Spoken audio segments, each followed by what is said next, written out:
Speaking of which, I meant to tell everybody this last week, and how it came to my memory just now. I don't know. Let's just be grateful about it. What do we got? But tell your kids, tell your friends, tell your wife, tell your cousins. The movie Wall Street, the original Wall Street, is on Amazon Prime. All right. So here's what I'll say then. Absolutely. Watch Wall Street on Amazon Prime. Yes. And in the opening, during the opening credits, yes, in the background in the elevator, you will see a guy, I want to say in a brown suit, but there's a tall guy in big glasses. That's it. I was going to say. Bob. Yes.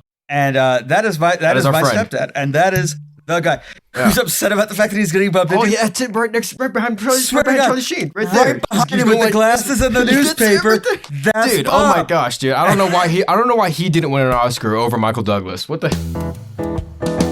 Did you know that over $5 trillion exchanges hands on a daily basis? That's an average of over $220 billion an hour. Now, how does this much money move every single day, and why does it move the way it does? Here on Drunkenomics, two bartenders who also happen to be students at the University of Nebraska Graduate School of Business are going to sit down and drink to the global economy and try and translate it into English. So sit back, relax, pour yourself a stiff one, and have a drink with us to the comedy that is the global economy. All right, everybody, and welcome back to yet another presentation of Drunkenomics. This is the drinking podcast with an economics problem. So glad you all can join us. Hopefully you have a stiff one in front of you, unless, of course, you're about to drive somewhere. Or are currently driving. In that case, wait till you get there before you pour a stiff one in front of you. But either way, so glad you're tuning in. By the power vested in the VIX for some reason, because of some stupid bet that I made last week, I would like to welcome us all back as the less gracious host. I'm so happy to be in less gracious form. And that would make me Aaron Wong. Again. So, that's me. So who are you again? So by the same power of the same weird VIX position, that makes me the more gracious host, James Goldwater. And then, of course, indeed it does. Here's our thing. I guess looking back, I'm like, why did we empower the VIX so? Even in 2020, at the very beginning, why did we trust the VIX? I don't know, dude. And honestly, even in 2020, I'll be dead. Full disclosure, when we started this podcast, and this was before COVID. It made more sense. Yeah, this was before COVID when the VIX actually made a little bit of sense. But back in 2020, I didn't even know how the VIX was measured. But all I remember was we started the thing, we started Drunkenomics, the VIX was around, around 20-ish. And then all of a sudden COVID hit and the VIX went up to 80. And I was like, hey man, I shot 80 in golf before, so that we should just put the power in the VIX to determine who is more or less gracious for some reason. So it worked. Yeah. And it's just kind of ran with it. It's a fun metric. It really is. It's a metric that, I'm not saying it works because I don't hard, but I don't work hard. Well, either way, you know what else is a fun metric is our social media. Absolutely. Yeah, so that's our Twitter, our Instagram, our Facebook, if you want to call that the metaverse, whatever. If you're one of the 20 people there with Mark, at DRUNKENOMICAL. That was pretty good. It wasn't as fast as normal. DRUNKENOMICAL. Nice. Okay. 2 times the charm. Why not? But yeah. sorry. It's just a weird place I did. No, that was really good. I'm glad. I'm proud of you, man. You pulled it off. Thanks, Dad. Anytime, my bro. Cheers. Sorry. But you can find us there. We tweet a lot about news events and Fed commentary and whatever it is. Also, I should say, as we head into this new presentation, I should probably preface this by saying that my views don't reflect the views of my employers, and this is not financial advice. And I think I speak for James on that one too, even though, who do you work for again? I don't really know. Well, very quietly. Yeah, no, my views are not the views my views are not the views of my employers, they're just my views. And in the event that they are the views of my employer, I will empirically state this is the position of both myself and my employer, or the position of my employer is thus. I will very openly state who I am putting a position out of. If you don't hear me say openly, this is someone else's view, it is mine and mine alone. Exactly. And like we said, not financial advice. Unless you share it with me, in which case you're also on this party. Yeah, and of course, like we said, not financial advice. If we make any trades and we want to brag about it, we certainly might. I don't want to say will.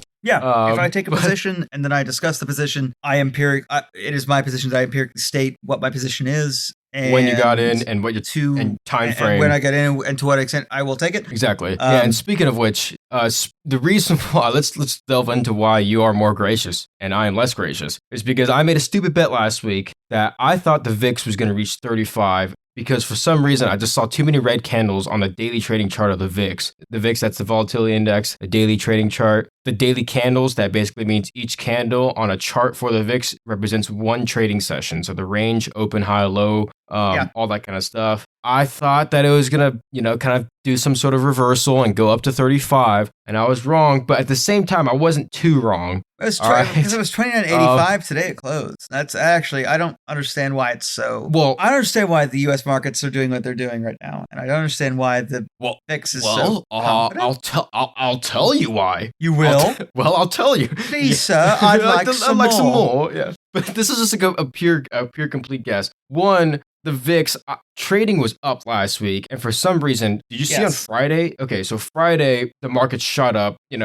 Market shot up on Friday because we had a member of the Fed, whose handle is Mary Daly, who's the president of the San Francisco Fed. She came out and said that the Fed should start thinking about lowering rates. She didn't say anything about them not raising rates. She didn't say anything about QT being cut down or anything like that. She just said the Fed at some point needs to start thinking about lowering rates. Well, you know she didn't even give a time frame on that. We don't, Mary. They can start thinking about it when the market conditions suggest that it may or may not be necessary in the future. And I'll be honest, right now, absolutely not. You have put the cart before the horse. Yes. And frankly, God save Mary Daly. I'm disappointed in you. It's disappointed. Yeah, I'm not mad. I'm disappointed. Exactly. So, I don't know. Sex Pistols reference, God save Mary Daly. I don't know. Was that appropriate? I think it is because, the markets aren't gonna. They call me Simon Ferocious, so just saying. But, yeah. That's one of my favorite stories about Queen and the Sex Pistols. or Sid Vicious. Yeah. But yeah, it's back to but on Friday, essentially, that's why, Mary Daly, God save Mary Daly, she said what she said. I don't know, can't really unsay it now. Markets rallied. No, she was wrong to say it. She was wrong. She was wrong to say where she said it. But I'll say this too. So the VIX, right, the volatility index, which really measures options volume, if you really think about it, about 7 to 30 days, 23 to 35 days out or something like that. And that's the expiration dates for those options contracts. The VIX on Friday, as the stock market was rallying, the VIX also went up, which, does that kind of alarm you at all? Or? It does, and it should, because the VIX is the volatility in options trading. Yeah, and when the volatility in options trading is going up, that means that whatever the market's doing, it expects severe negative corollary transactions. So the market is being good and going up. Yeah, the VIX goes up when it expects the market to then tank. But if the market's going down, the VIX goes, yes. The VIX doesn't go up because it goes, right. It's absolutely right. And this is the thing. Everyone's playing this game. Yeah, the vast majority of options that trade are actually used to protect against something else. That's why they exist. Yeah, that's the main reason. Yeah, they're a hedging tool. The derivatives. Derivatives are made for you to hedge. Swaps are a hedging tool. Futures are a hedging tool. All these things are hedging tools, and you usually hedge if you're trying to protect yourself against the downside. So if everybody's hedging, then the VIX goes up because the VIX really just measures options volumes within the next 30 days-ish, right? Closest to 30 days to expiration. If that volume shoots up, the VIX will shoot up. Yes. For some reason, Friday, the VIX shot up. Today also was one of those days where the markets rallied. And guess what? The VIX rallied. Kind of weird, don't you think? 41 million contracts traded on a day where the markets are green. Well, they're gonna. I don't know. But it's because they're trying to right themselves and for the next downturn. Yeah, and also while we're still talking about U.S. capital markets, this week is a huge week. Tomorrow we have, today's Monday, the 24th of October. Tomorrow we have, I think, Microsoft and Google coming out with earnings. Later on this week, I think it's Thursday, we have Apple and Amazon. Facebook or Meta, whatever you want to call it, is coming out tomorrow. Wednesday, whatever it is. I think it's Wednesday. I think it's Wednesday. For me, what I'm interested in the Amazons. The rest of them, I'll observe them. I do not expect great news. Yeah, well, and this is the thing, is retail numbers have looked terrible. Consumer sentiment has somehow rallied a little bit, but not by much, but it's rallied a little bit. Well, it's because of credit cards, and the second the credit runs out, the consumer sentiment stops because they're not spending money anymore because they can't. They have no one else's money to spend. Well, and I'll also say this while we're talking about these companies, I think the reason why Amazon did another Prime Day, which 2 Prime Days in a year. An early one, yeah. Yeah, can you imagine if there were 2 Christmases in a year? It's just like, why would you do that? But Prime Day sales, yeah, they ran it twice. So I think they did that because they wanted to save their own earnings report this quarter. I think maybe like, halfway through this quarter, they're probably just like, numbers don't look so good so far. So we need to throw a Hail Mary. Let's do another holiday. Let's do a big sale. Let's do a big sale to drag things up. Yeah, it's there. I mean, look, Amazon and Alabama football have a concerning accuracy correlation. I don't know.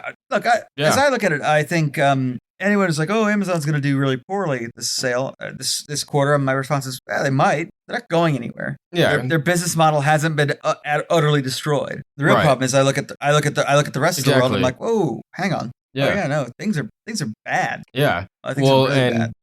Right now, I think the big thing about the rest of the world, which is something that we've been talking about for a long time, is where a lot of rock and roll royalty has come from. That would be somewhere in the UK, wouldn't it be? It would be, in fact, just the UK in general. Yeah, a lot of my heroes. But yeah, I mean, speaking of UK product, I mean, and long live rock and roll. Seriously, I love rock and roll. But man, the UK, where do we start with this? Because here's what I'll say. I'm going to say this. So there were UK newspapers asking a very simple question. And it's a fair question, apparently.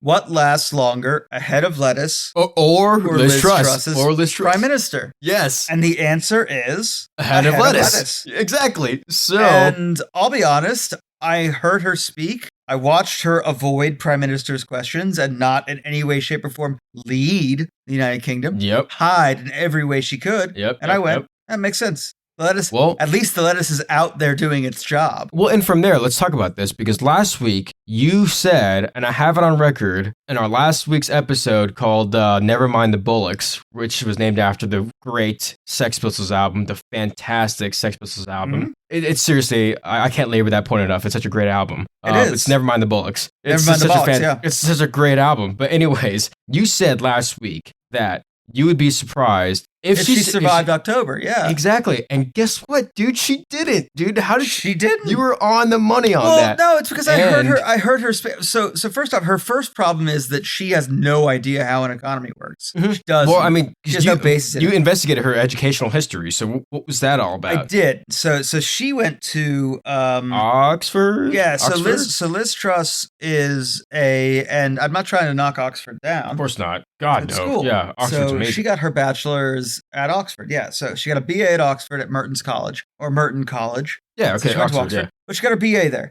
But more importantly, and here's a critical thing. So like Joe Biden, President of the United States, does he have a huge economics background? Absolutely not.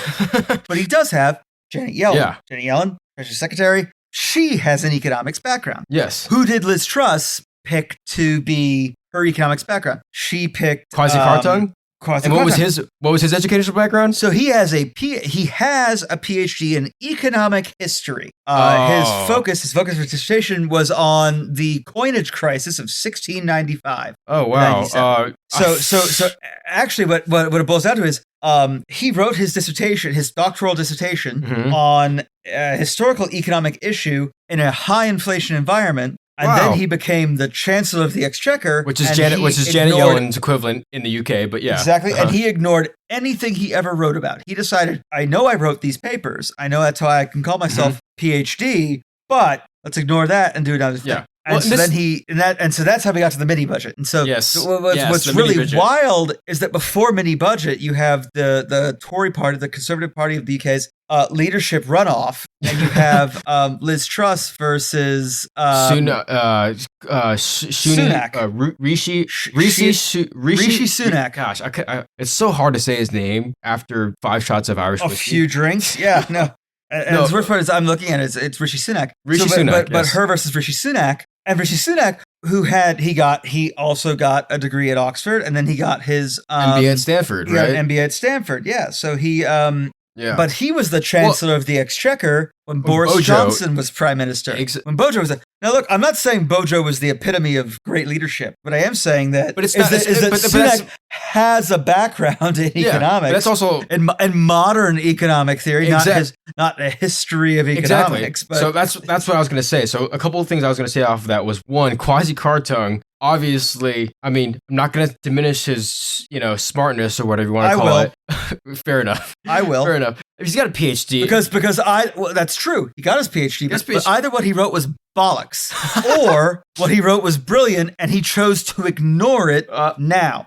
Take your pick. Either They're way, both bad choices. Sorry for the Sex Pistols reference, but pretty vacant. It's pretty vacant. Right? I'm just saying, like there are worse choices to be had. But really, in that position, ignoring your own academic work, I think you're saying my academic work is bullshit, is bollocks. Yes. Or you're forgetting your own academic work. In which case, really? Well, yeah, like you wrote it. I'm just gonna drop a bunch of Sex Pistols references in here, but you won't. I will. The guy either has no feelings, which is a great song, a lot of problems, which is also another great song by the Sex Pistols, and then of course he could be a liar, which is also another great song by the Sex Pistols. I'll be honest. At the very least, I think he's a liar with a lot of problems and no feelings. So, but the only way that makes the first part palatable is if he has no feelings. Exactly. Because otherwise he's suffering. In which case he's earned it and fine. Or he's just wishing for anarchy in the UK. Oh, another Sex Pistols reference. Anarchy in the UK. Yeah. Well, I know this is not the Sex Pistols, but if we're right about that, then that's just Panic on the Streets of London. Or it's London Calling, Clash reference. Exactly. But, I mean, this is the thing about Kwasi Kwarteng, in my opinion, right? Is like, he's got this PhD. He's a pretty sharp guy. I mean, at least if he's not sharp, he can at least study very well. So he's got this PhD in economics from like the 16, with a specialization in economics. This is just my opinion, right? Modern monetary theory has taken us to new standards, but it's taken us there and we've retracted back from it pretty quickly. So modern monetary theory, I feel like it's dying as fast as Sid Vicious. I mean, it's like, See, I don't know about that. I think Kwasi Kwarteng was just wrong. Ultimately, I think, okay. I mean, and I'll be honest, that's fair. Yeah. The immortal words, the opening line of Lord of the Rings, the world is changed. Yes, exactly. True. Well, and like the other side of that I want to talk about is Rishi Sunak. This dude finished second in the Tory party race for whoever last time around. Exactly. So but then Liz Truss resigns because she proved herself absolutely incompetent. Exactly. And so then they go, okay, well we're going to have a runoff. And she says, we're going to have a runoff for the next 2 weeks. Right. Sped up one. Yeah. And Sunak, who almost won last time around, exactly, gets nominations. So then they go, okay, well, anyone else needs to get at least 100 nominations to be involved in the election. And no one else did. So that's why it was so much easier. That's why it was so much easier to go, well, he won. Yeah, which honestly, like, I kind of like that Penny Mordaunt. I thought she was okay. I mean, I don't she's also, I think she was Leeds. She went to Leeds. She went to, Reading. Reading. She went to Reading. So she went to Reading. Yeah. She served in the Royal Navy for 9 years, which is, it's a long time. Yeah. That's noble. Defend the motherland. And she's still in the party. She's still a member. She might be, I imagine we will see her in Rishi Sunak's cabinet. If we don't, I'd be surprised, but I imagine we will. Yeah, but I mean, the thing about Sunak is like, why didn't the Tory party put him forward in the first place? Why didn't he win last time? Well, I've got one explanation. Well, Rishi Sunak is the first non-white Prime Minister of the United Kingdom. Yeah, as of today. Congratulations to him. I mean, I think is huge for the UK. Yeah, I mean, that's groundbreaking. They were the first for a female Prime Minister that actually ran the show with Thatcher. Burn the witch, in my opinion, but still look, that's my view. It's like the old saying goes: the first one through the wall always gets bloodied, right? So it's that's absolutely right. But this is the thing about Rishi is like, I feel like he should have been the guy that they put forward, and to kind of compare it to things in the U.S., right? Like, I've talked to a lot of Republicans over my days, and I've talked to a lot of Democrats over my days, right? There weren't very many of them that wanted Trump to win the GOP nomination or whatever it was in 2016. No, there weren't very many of them that wanted that. Like, a lot of them liked Marco Rubio, a lot of them liked Ted Cruz, a lot of them liked John Kasich, Ben Carson, whatever it is. And then, of course, in the most recent election, the most recent presidential election in the U.S., the DNC put forward Joe Biden, and not very many Democrats that I've talked to liked Joe Biden as their main guy. A lot of them liked A lot of them liked Bernie. A lot of them liked Tulsi Gabbard. No, he wouldn't have been my first choice either. Like, and that's the thing is like you and I are on different sides of the political spectrum, and we both have members of the opposite side that we very much respect. Absolutely. But yeah, I mean, it's like why weren't those guys put forward? You know, like why weren't the guys that seemed reasonable put forward in the U.S.? And I feel like that's kind of the same thing that's happening in the U.K. Is like because being reasonable, Rishi Sunak, reasonable guy. Same with Penny Lane. Very clearly understands the issue. Yeah, same with Penny Lane. I mean, really Penny Mordaunt, but Penny Lane, like. Well, the issue with Boris Johnson's ministry wasn't his economics; it was him. But that's what I'm trying to say is like in the U.S. we're seeing that, right? Like the GOP put forth, like a caricature of someone that really like now when you think of a Republican, it's like, oh my God, this is a fascist, right? No. And then now when you think, of a Democrat, it's like, they're just kowtowing to anything that is being said by the media. Whatever they can bounce it, yeah. Yeah, so these are the guys that were put forth by the GOP and by the DNC. Really? I don't think the people chose them. I really don't, because everybody that I've ever talked to. That's a political problem that we have in this country. Exactly. And frankly, if you want to hear my diatribe on that, I'm more than willing to give it, but I don't know if this is the venue. Exactly. But all I'm trying to say is that it's kind of happening in the UK as well. Why Boris Johnson? Oh yeah. Why Liz Truss? Why? But the great thing about the US, so like the big thing about the UK is that there is a third party that will occasionally show up, get votes, and compel one of the two big parties to bring them in to bring those guys government. Yeah. To compel them in. So it's like, it's a unity government. Okay, fine, but you have to give us some of what we want. In the U.S., at least we have two parties. Yeah. There is one place so much worse. Oh my God. Which place are you talking about? Is it like east of Beijing? Oh, okay. Yeah. So really far east. It's west of Taiwan and east of Europe. Yeah. In fact, it's Asia. It's China. Obviously, no. So Xi Jinping has been renewed for an unprecedented third term. Yeah. So I mean, I think that's the big breaking news from the weekend, or really from this last month, is Xi Jinping, who was supposed to be under a lot of people had rumors that he was under house arrest like a month ago. All of a sudden, this guy's reinstated for a third So what happens? They mispronounced quarantine because he left the country. He mispronounced quarantine. Well, how irresponsible! But here's what's really crazy. Like I watched Chinese Tech Crater last night when they opened, or Asian Tech Crater. Well, what about this morning? Did you see what happened this morning? God! This morning, Hang Seng down to the lowest level in 13 years. Well, why? Well, because the current leader of China has purged any pro-market. Anybody personal ownership, anyone that disagreed with him is completely out of the party. Like they might be in the 250 member of the council, but they're not in the 9-member Politburo. Those are all Xi's friends. So if you had invested money in China right now, you've just kind of like, oh yeah, the guy who is bad for markets, who is bad for private ownership, is now in charge with no checks. Yeah, really?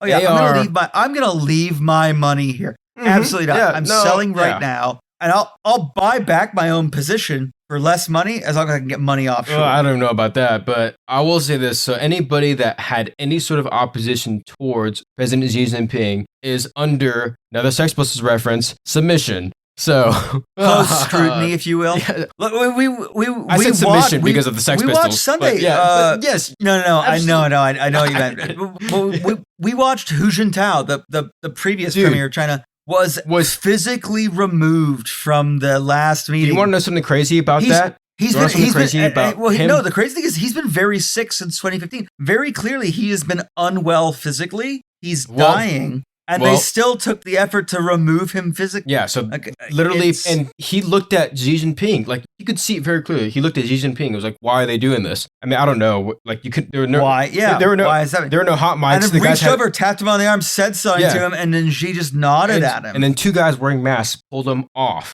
and Hu Jintao and removed him. Yeah, exactly. Hu Jintao, previous president in China. Right? The predecessor of Xi Jinping. Exactly. And this dude, if you look at any Chinese state media, if you look at any Chinese social media, you cannot find this video. You can't. It doesn't exist in China. I can. But in the US, it's totally accessible. But Aaron, did you ever watch? Did you watch The Death of Stalin? I haven't. Did you ever watch that movie? I can't find it anywhere. You absolutely must. I think it's on Netflix. Is it really? Okay, well, I need to look again. But the death of Stalin, they talk about things like it's where you see them like working as a group, like where them working together as a group, and it's like, wow, really, that's how that works. And you see them like remove like the former leader. You see them remove Xi Jinping remove Hu Jintao out of the meeting, and it's like this is the death of Stalin. That's what they did. It's just, the problem is Hu Jintao hasn't been relevant since 2016. Yeah, so like, why do you need to move him out of it? Why do you wait 8 years to move him out? Why do you do that? And it doesn't make sense. I mean, like, I forget how many guys that Xi Jinping replaced, but first of all, there's supposed to be 25 members of the what's it called? So there's the Politburo or whatever. Is that what it's called? There's 9 members of the Politburo. 9 members of the Politburo, which is the main leaders. Yeah, that's like the cabinet for China, right? And so Xi is. So to be the premier, you are a member of the Politburo. So Xi was a member of the Politburo. Hold on. Sorry to cut you off. The Politburo, is it like the cabinet, or is it like it's more the executive like and the House branch? So China doesn't have an executive that's different from the legislative. So China is very much is very similar to the UK in that the leader arises from being the leader of the legislature. Oh, I thought so. Rishi Sunak is the leader of the majority party in the legislature. King Charles is the head of the country because he is the head of the executive, right? So you call it that. Yeah, but so in the US, we elect an executive leader. So the Politburo is the smallest of the small. Is it just the executive branch, or would it be the executive? Would it be similar to the executive and the legislative combined? It's a combination of the executive and legislative, but more importantly, the Politburo is the legislature goes. These are the guys that dictate the legislative position. So that's the Politburo, and that's the Politburo. And so how many guys did Xi Jinping replaced again? He replaced 2 in the Politburo. Yeah, and basically all it did was it gave Xi Jinping more power. Absolutely. Like he replaced him. I guess I'm sorry. So as I look at this, the Chinese Politburo is 25 seats. Exactly, but now but only there's 24 the 9. Of the seats are, but there's the 9 real seats. Right. Exactly. And so he replaced the 2 pro-market guys with 2 of his people. Pro-market? Why would he replace a pro-market guy? Could you please opine on that? Well, I'll be honest. If there's anyone that hates the market, it is Comrade Xi. No, he wants control. Yeah, he has taken complete control. Absolutely, and that's why we're seeing Asian.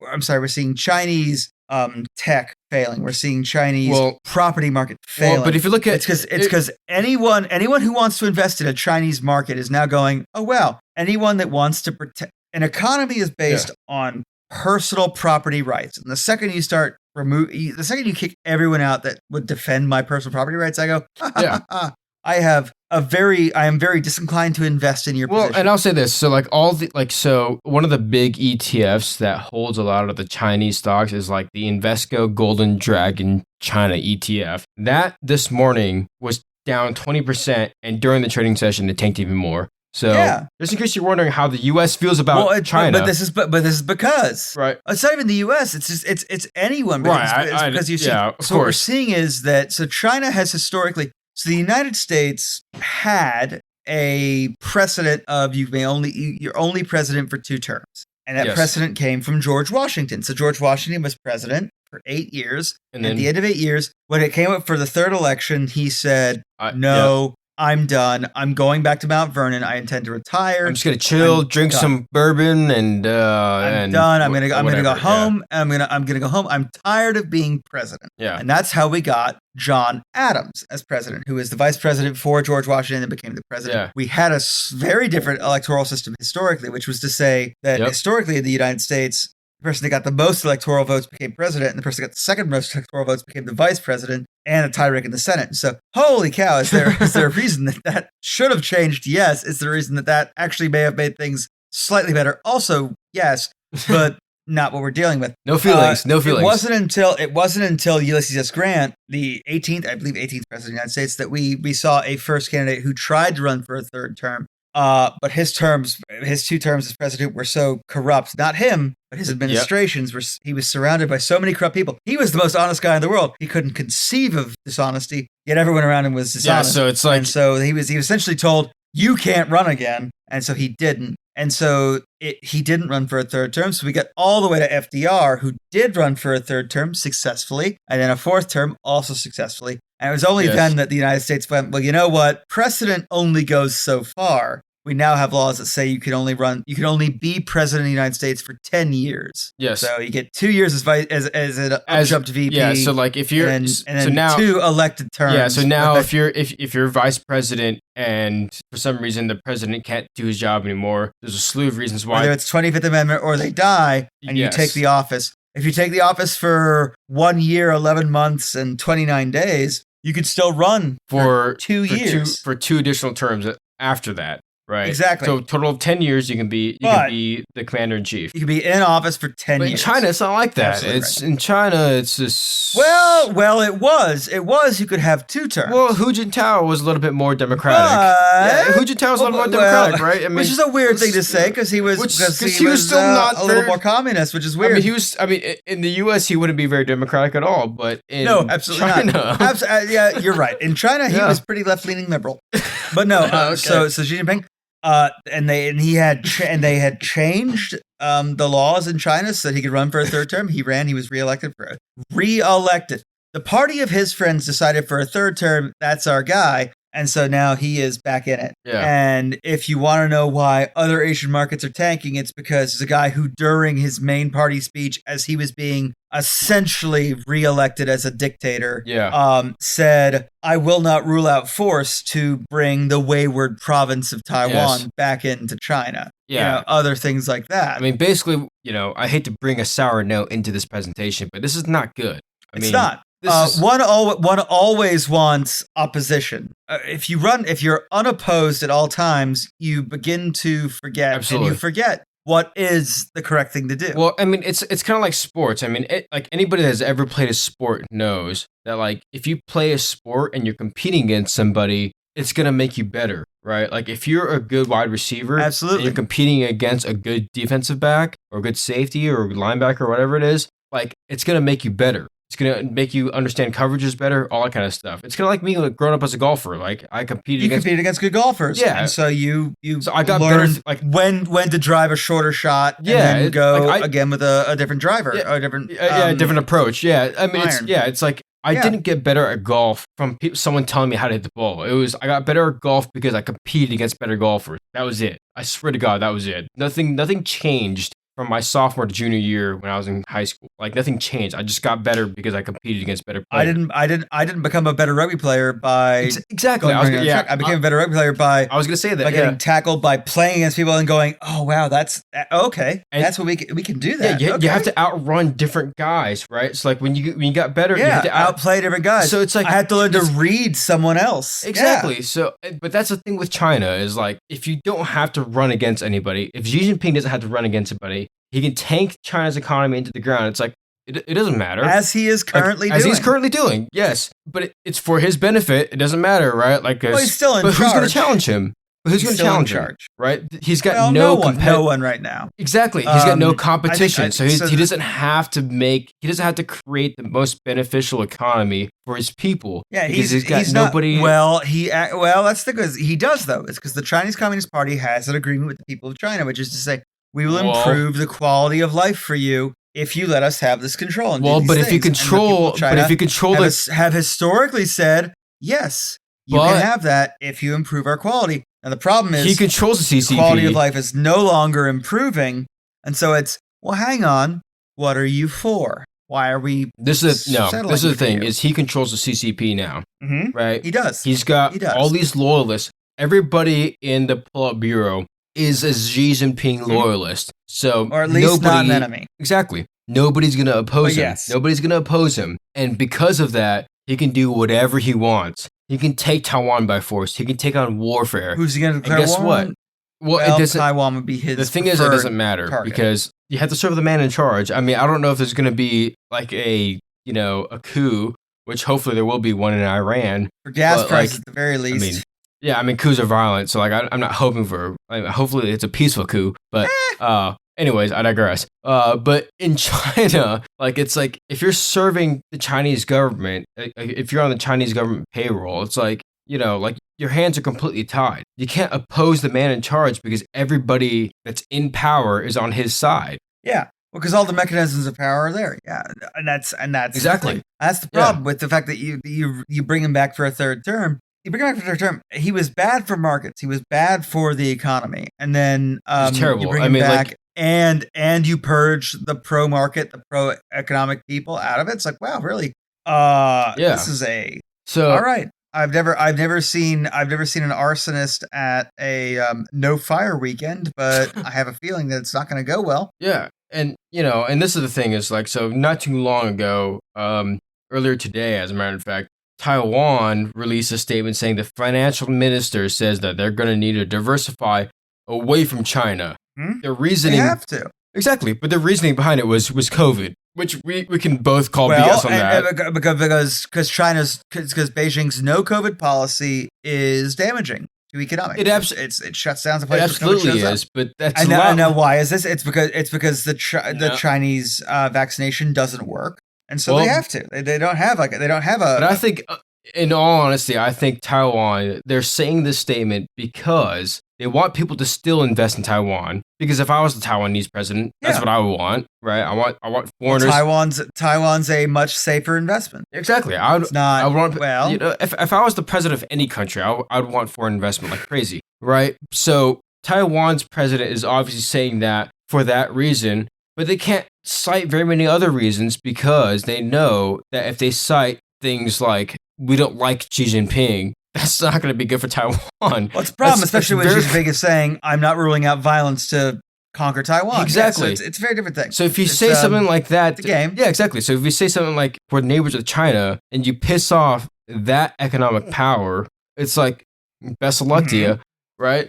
So I feel like they just said the COVID policy really just as like a safe haven because it was like, this is kind of like the politically correct thing to do. Well, we're not going to step on any toes. We're just going to like tread lightly here because, if we piss China off, they're really going to come after us. It could be problematic. Exactly. Here's all I'm going to say is China's no COVID policy is a bad idea. Their economic policies, the re-election of Xi Jinping, it's all bad. It's a terrible idea. None of it's good. It's a market. It's essentially the reason that the Chinese markets are failing. It's because there's no personal property rights in China anymore. Yeah. Not that where they were all that good to begin with, but now exactly. Yeah. No. And even if it's bad for the economy, we're going to do it anyway because that's what the glorious leader wants. So, exactly. So we're back in a Stalinist picture. And so people are going to be like, I need to get out of whatever I hold in mainland China now because the last thing I need is Xi Jinping walking in and going, this is free now. Yeah, exactly. So like if you look at the American stock market, all of the companies that had Macau exposure, which in other words means Chinese exposure, they tanked today, right? Yep. And of course, any Chinese company that traded in America, like Alibaba, KWeb, whatever it is, they all tanked. But it's all because they want full control. And it's because China's now elected a guy that wants full control despite any kind of economic development. Yeah. And so the economic businesses are going, oh, wow, this is bad, not good. Let's get out. Yeah, in other words, like pretty much every expert that I've ever seen talk about what happened in China over the weekend, they've all been saying that Xi Jinping now has more power than Mao Zedong, right? Yeah, he does. Yeah. If you really think about it this way, the reason why he does have more power, I mean, he really essentially just has the same exact amount of power, but the reason why it's considered more power global... He has better tools to... Exactly. That's exactly why. Like, if you think about why he, quote-unquote, has more power globally, is because, one, China is the number 2 biggest economy in the entire world, which, back when Mao Zedong took over, that wasn't the case. And then, of course, 2, militarily speaking, they're much bigger now than they were back in the 1940s or 50s or whenever Mao Zedong took over. So, and I'm telling you this because like my mom's dad was a Chinese resident, was a Chinese citizen. Like, this kind of hits close to home because like, well, my father's father was a card-carrying communist. Really? That's a fact. I learned from my dad is that his father was a member of the Communist Party in New Zealand because it was to his dad. It was the way they explained it to him, and rightly or wrongly at the time. Well, yeah, exactly. He believed it was in his best interests. Well, and so he was. Of course, yeah. And honestly, like, I don't know very many people that would not have. I mean, for me, if you're an illiterate longshoreman, yeah, being a communist probably is in your best interest. Yeah, exactly. Yeah, because no one else is looking out for you. Yeah, because a no-party system. Yeah, but like my grandparents, I swear to God, this is a true thing that I'm saying, and I can't believe I'm saying this on our presentation as I'm drinking Irish whiskey. Well, I say a communist. I mean a communist in New Zealand, like it was white communists running it, not Chinese communists. Yes, different story, but like whole different ballgame. Yes, whole different ballgame. But like I'm telling you this, as your less gracious, as you're pouring. All right, let's hear it. As the less gracious host was my mom's dad, who's actually like not doing very well. But my mom's dad. Sorry to hear that. Yeah, I mean, he lived a great life. Like, so I'm don't be too sorry. But like, we're still gonna pour one out for. I'm pouring one out for him right now as I'm speaking. But this dude, he was a part of the resistance in China. He was a part of the Kuomintang, who was the resistance for the CCP at the time. And this dude, what he went through, and this guy got shot. This guy got tortured. He's my mom's dad, and he went through whatever he went through to go to Taiwan. Shit. All he was trying to do was defend property rights. That's all he was trying to do. Yeah. Right. What's the crime in that? Right. Hard. Like, yeah. Yeah. I want my house to still be mine. I want my livestock to still be mine. Exactly. I want the watch I wear to be mine, no matter what, when I come home. It starts small. Yeah, but it becomes, I want my wife to be still my wife, right? Like, I don't want her to bear your children, right? It becomes that. Well, even more than it's that when you're right. I wasn't driving my car this week, but it's my car. You didn't. Why did you take it and drive it across the city? Exactly. It starts there. Personal property rights. Is that one of the strongest, 100%, basic, most important things in economic prosperity is the sanctity of personal property rights. 1,000%, absolutely. Yes. If I'm going to take your property from you, I'll take it by other means. Yeah, usually it's yours until I buy it from you, right? But like until you sell. Yeah, so like that was my mom's dad's upbringing. Yeah, he joined the militia. He joined the Kuomintang, which I don't want to get into the history, but that was the resistance of the CCP at the time, and they had weak leadership. I'll admit,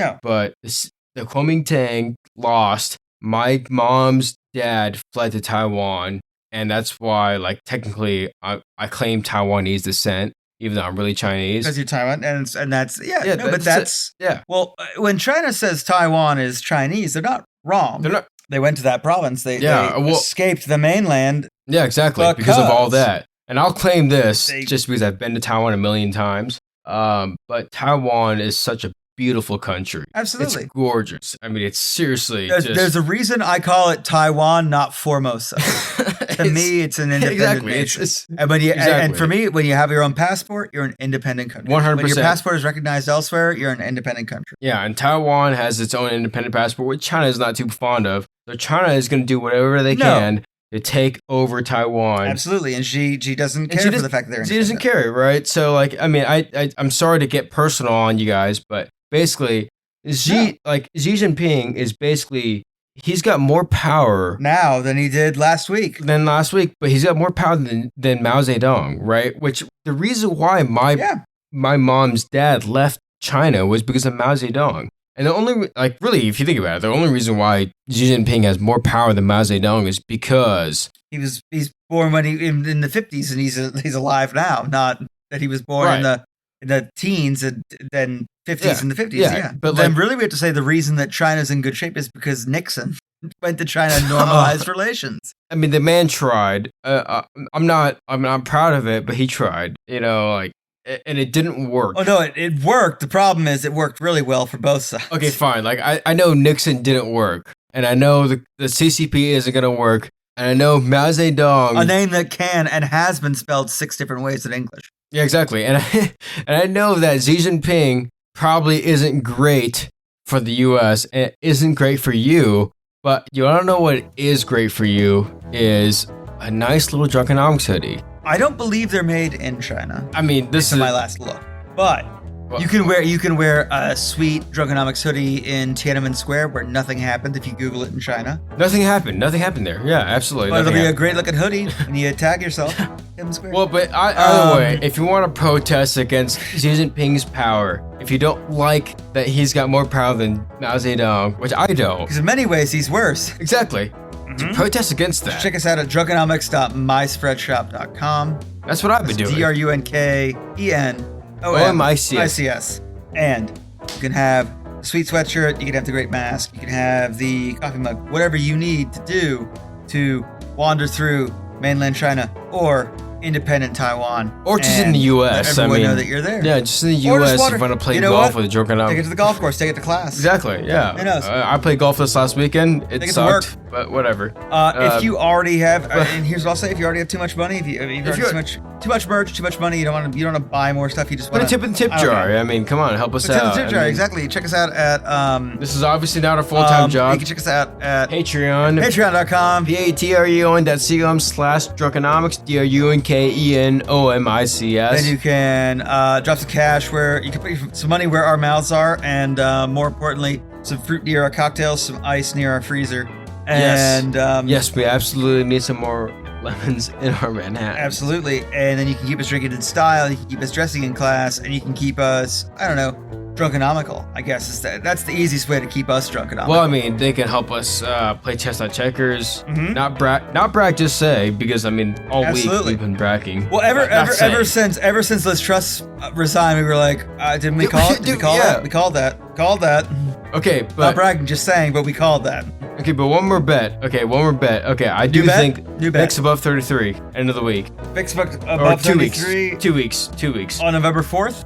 Yes. Oh. Okay, cool. Okay. All right. Okay. So I'll take that. Okay, cool. So not bragging, just saying. And then, of course, from there, hope you filled and killed. And last but not least, hope you, after receiving our bet, hopefully you I want you all to stay drunkenomical, and if any of you are in Atlanta or around Atlanta, I'm there this weekend, so message us up. I'll see what I can do to meet you. Cheers, man. Cheers.